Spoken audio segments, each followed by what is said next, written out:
Satu perikop, satu hari. Pembacaan kita pada hari ini terdapat di dalam Injil Matius pasal yang ke-25, ayat yang ke-14 sampai ayat yang ke-30. Perumpamaan tentang talenta. Sebab hal kerajaan sorga sama seperti seorang yang mau bepergian ke luar negeri, yang memanggil hamba-hambanya dan mempercayakan hartanya kepada mereka.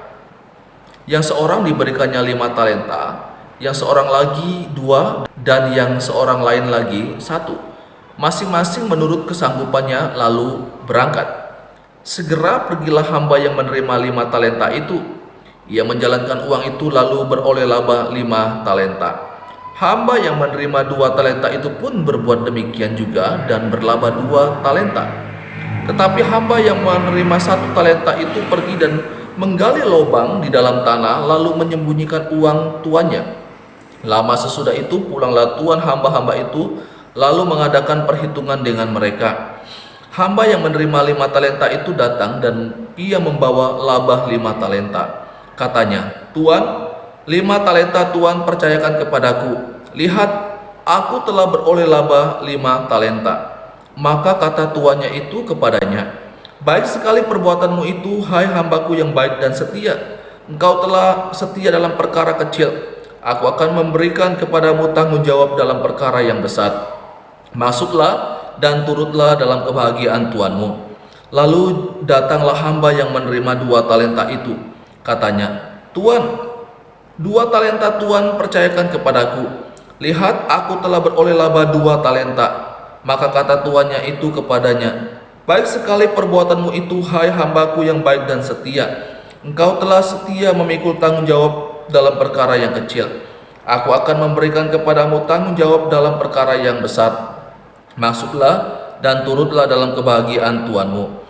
Kini datanglah juga hamba yang menerima 1 talenta itu dan berkata, "Tuan, aku tahu bahwa Tuan adalah manusia yang kejam, yang menuai di tempat di mana Tuan tidak menabur, dan yang memungut dari tempat di mana Tuan tidak menanam.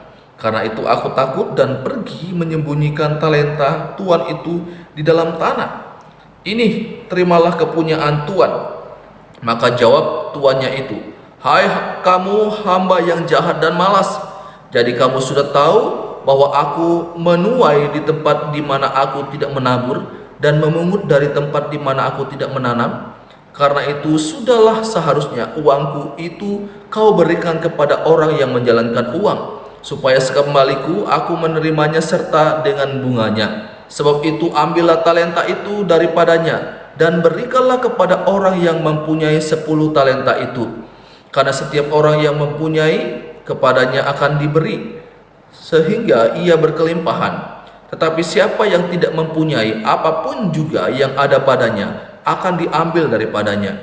Dan campakkanlah hamba yang tidak berguna itu ke dalam kegelapan yang paling gelap. Di sanalah akan terdapat ratap dan kertak gigi." Menarik sekali di dalam bagian firman Tuhan ini, perumpamaan tentang talenta. Ada 3 hamba yang disebutkan di sana. Ada yang dapatkan 5 talenta, dipercayakan 5 talenta, ada juga yang dipercayakan 2 talenta, dan ada yang dapat 1 talenta. Masing-masing diberikan sesuai dengan kesanggupan mereka. Nah, yang menarik di dalam kisah ini adalah hamba yang ketiga. Kalau hamba yang pertama dan yang kedua yang dapat 5 talenta dan 2 talenta, ketika tuannya percayakan talenta itu kepada mereka, mereka segera pergi untuk mengusahakannya. Tetapi hamba yang ketiga ini, dia bukan pergi mengusahakan, dia menyembunyikan dan dia menanam di dalam tanah.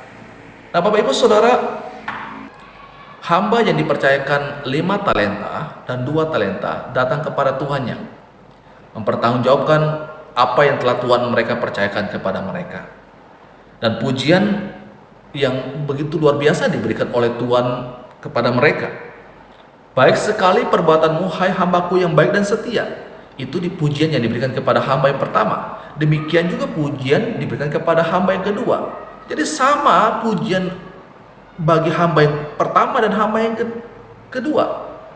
Tetapi untuk hamba yang ketiga, dia bukannya dapatkan pujian. Justru dikatakan, "Hai hambaku yang jahat dan malas." Dia dikatakan hamba yang jahat dan malas. Nah, ini menarik sekali. Kenapa tuannya katakan dia hamba yang jahat dan malas? Bukankah ia tidak mencuri milik tuannya? Bukankah ia mengembalikan utuh milik tuannya? Tetapi mengapa tuannya mengatakan dia hamba yang jahat dan malas? Nah, Bapak Ibu, di sini letaknya. Ketika saya dan saudara tidak mengusahakan, tidak mengerjakan apa yang telah Tuhan percayakan kepada kita selama kita di dalam dunia ini. Jika saya dan saudara tidak mengusahakan apapun yang Tuhan sudah percayakan, maka kita masuk dalam kategori orang yang ketiga ini. Tuhan akan katakan kepada kita hamba yang jahat dan malas.